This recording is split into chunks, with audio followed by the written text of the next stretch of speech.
దయచేసి ఇక్కడ ఉన్న వాళ్ళందరూ ఒక్కసారి ఆలోచించండి. 5 సంవత్సరాలు అహర్నిశలు మీకోసం కష్టపడ్డానమ్మా. మీకు ఆరోగ్యం బాగాలేకపోతే ఎన్టీఆర్ సంజీవిని పేరుతో క్లినిక్లు ఏర్పాటు చేసి ఆ క్లినిక్ల ద్వారా ఉచితంగా మందులు అందజేశాం. నిరుపేద కుటుంబాలు సొంత కాల్పై నిలబడాలని తోపుడు బండ్లు కానివ్వండి, టిఫిన్ బండ్లు ఆనాడు మేము అందజేశాం. మహిళల పేరుతో, స్త్రీ శక్తి పేరుతో మహిళలకి ట్రైనింగ్ అందిస్తాం కాదు, ఈరోజు కూడా ఉచితంగా టైలరింగ్ మెషిన్స్ మేము అందిస్తాం జరుగుతుంది. ఊర్లో పెళ్లి జరిగితే బట్టలు పెడుతున్నాం. ఊర్లో ఎవరైనా చనిపోతే అంత్యక్రియలకు అయ్యే ఖర్చు కూడా నాడు అంటే 2019 నుంచి ఇప్పటి వరకు కూటమి ప్రభుత్వం అందజేస్తుంది. ఇంకో పక్కన ఊరిలో కూర్చోవాలి, చెట్టు కింద కూర్చోవాలంటే బల్లలు కావాలని ఆనాడు మీరు అడిగారు. సిమెంట్ బల్లలు కూడా తెలుగుదేశం పార్టీ తయారు చేసి ఊర్లో ఏర్పాటు చేస్తాం జరిగింది.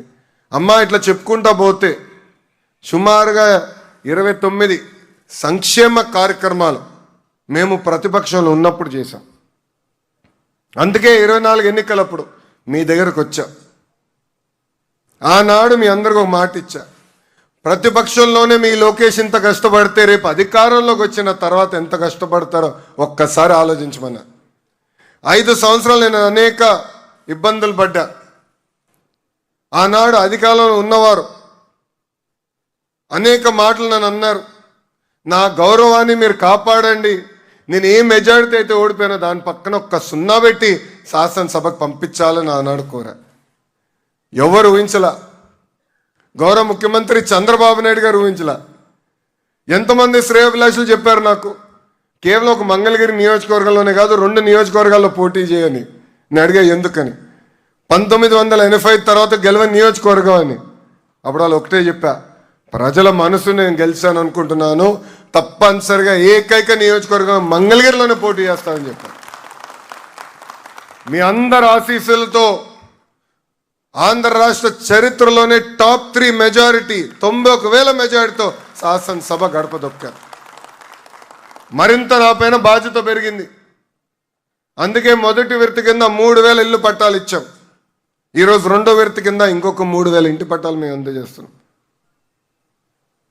తల్లి, పట్టాలు అందించే కార్యక్రమం చాలా కఠినమైన కార్యక్రమం. అధికారులు మన గడప దొక్కారు. అధికారులే కాదు, మా నాయకులందరూ కూడా వెళ్ళమని చెప్పా. ఎందుకంటే మీకు కొన్ని అపోహాలు ఉంటాయి, కొలతలు ఎందుకు వేస్తున్నారు, దీనివల్ల ఏమవుతుందని ఒక భయం కూడా ఉండొచ్చు. ఆ భయం పోగొట్టాలని వేదికమైన ఉన్న నాయకులందరినీ అధికారులతో అనుసంధానమై మీ దగ్గరికి రమ్మన. ఒక్కసారి గుండె మీద చేసుకుని ఆలోచించమని కోరుతున్నామ్మా. మీ దగ్గర ఒక కాఫీ తాగలేదు, కనీసం ఒక గ్లాస్ నీళ్ళు కూడా మా నాయకులు తీసుకోలేదు. అంటే పారదర్శకంగా ఎక్కడ ఆరోపణలు రాని విధంగా ఈరోజు మేము మీకు ఇంటి పట్టాలు ఇస్తున్నాం. ఆనాడు మీ దగ్గరికి వచ్చిన ఒకే ఒక మాట చెప్పా, తల్లి సమస్య అర్థం చేసుకున్నా బట్టలు పెట్టి మరి పట్టాలు అందించే బాధ్యత మీ లోకేష్ అని చెప్పాను. ఇచ్చిన హామీ మేరకు ఈరోజు బట్టలు పెట్టి గౌరవంగా మీకు ఇంటి పట్టాలు అందజేస్తున్నాం. దాంతోపాటు కార్యక్రమం అయిన తర్వాత తప్పనిసరిగా భోంచేసి వెళ్ళవలసిందిగా మిమ్మల్ని అందరినీ నేను కోరుకుంటున్నా. ఈరోజు ఇది ఒక పవిత్రమైన బాధ్యత.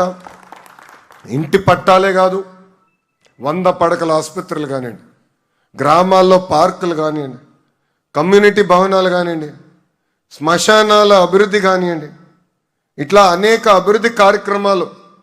అంటే రాష్ట్రానికి బడ్జెట్ కొరత ఉన్నా కూడా నాకున్న మిత్రులు అనేక కంపెనీలు తెలిసిన వారు ఉంటే వాళ్ళకున్న సిఎస్ఆర్ నిధుల ద్వారా ఈరోజు మంగళగిరి నియోజకవర్గాన్ని మేము అభివృద్ధి చేస్తున్నాం.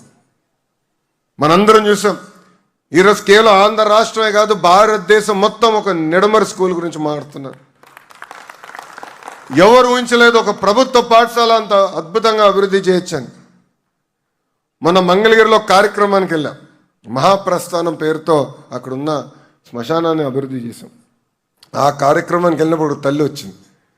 నన్ను కలుస్తూ నాతో గొడవ పెట్టుకుంటుంది. ఆ తల్లి నాకు సీట్ కావాలి అనేది. నేను మనసులో ఏమనుకున్నానంటే